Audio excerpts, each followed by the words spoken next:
In the glittering yet unforgiving world of television, where stars rise and fall with the flick of a critic's pen, Kim Kardashian has long been an unchallenged queen of reality programming. For over 2 decades, her life has unfolded in meticulously curated episodes, drawing millions into the opulent chaos of the Kardashian empire. From the explosive family feuds to the lavish lifestyle reveals, Kim has mastered the art of turning personal spectacle into public obsession. Yet, with the premiere of All's Fair, her bold leap into scripted drama, that reign has been dramatically upended. What was billed as a triumphant crossover into the realm of high-stakes legal thrillers has instead become a lightning rod for ridicule, earning the dubious distinction of a 0% approval rating on Rotten Tomatoes, a score so low it borders on the legendary. At the heart of this ambitious project is Ryan Murphy, the visionary showrunner whose name alone evokes a cocktail of extravagant excess and boundary-pushing narratives. Murphy, known for his kaleidoscopic portrayals of American horror, political intrigue and musical extravaganzas, has assembled a cast that reads like a who's who of Hollywood's elite. Glenn Close, with her razor-sharp intensity and multiple Oscar nods, brings gravitas to the ensemble. Sarah Paulson, Murphy's perennial muse, delivers her signature blend of vulnerability and venom. Teyana Taylor, the multifaceted artist blending R&B flair with acting prowess, adds a fresh edge, while Naomi Watts and Niecy Nash infuse the proceedings with their undeniable charisma. And then there's Kim, executive producer, lead actress, and the undeniable focal point, stepping into the role of Allura, a fierce divorce attorney whose personal vendetta drives the plot.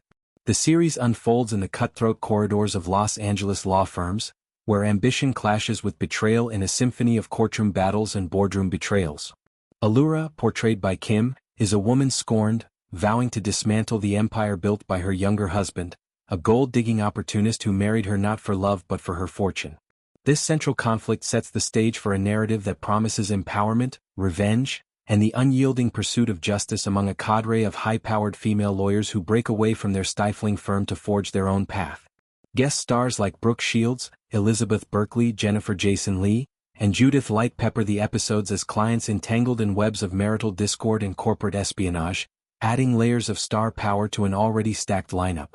The build-up to the launch was nothing short of a media blitzkrieg. Months of anticipation were fueled by cross-promotions on the Kardashians' family reality series, where viewers witnessed the serendipitous pitch meeting involving Murphy and Kris Jenner, Kim's indomitable manager-mother.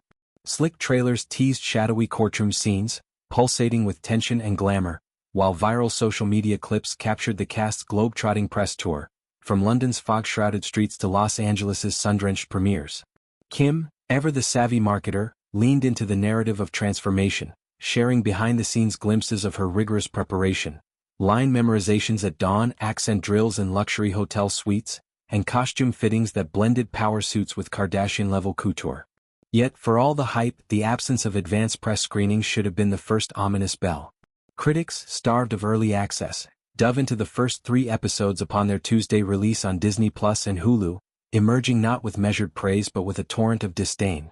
The Rotten Tomatoes score plummeted to an unprecedented 0%, a digital tombstone for what many deemed a stillborn endeavor. Ben Dowell of The Times didn't mince words in his 0-star evisceration, proclaiming, "This may be the worst TV drama ever." His review painted a picture of narrative incoherence, where plot twists collapse under their own weight and dialogue rings hollow like echoes in an empty chamber. Kelly Lawler of USA Today echoed the sentiment, crowning it the worst TV show of the year, a damning verdict that highlighted the chasm between expectation and execution. Angie Han, writing for The Hollywood Reporter, zeroed in on Kim's performance with surgical precision.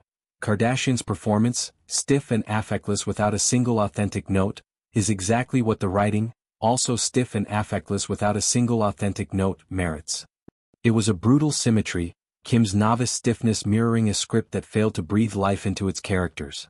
Lucy Mangan of The Guardian elevated the critique to philosophical heights, musing, "I did not know it was still possible to make television this bad. But I was wrong. All's Fair is terrible. Fascinatingly, incomprehensibly, existentially terrible."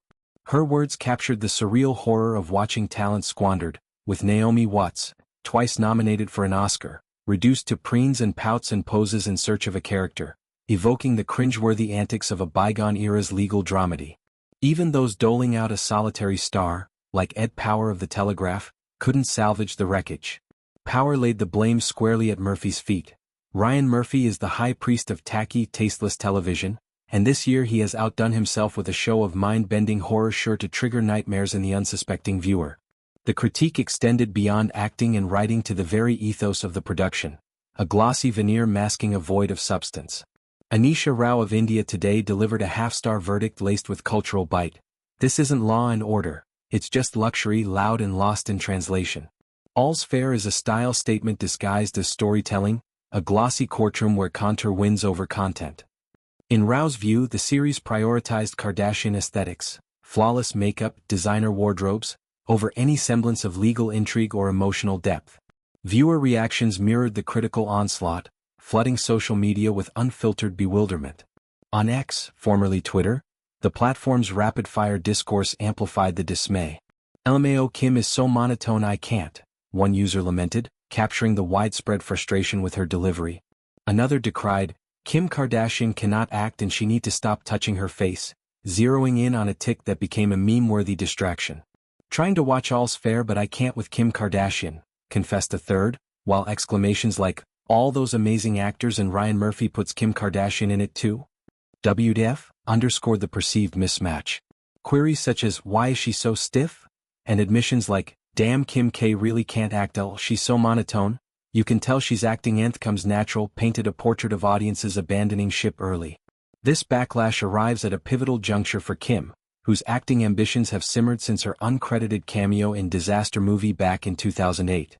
Sporadic roles followed, in Drop Dead Diva as a no-nonsense lawyer, ironic given All's Fair, a guest spot on American Horror Story, and voice work in Animated Fair, but none prepared the public for a lead in a prestige drama.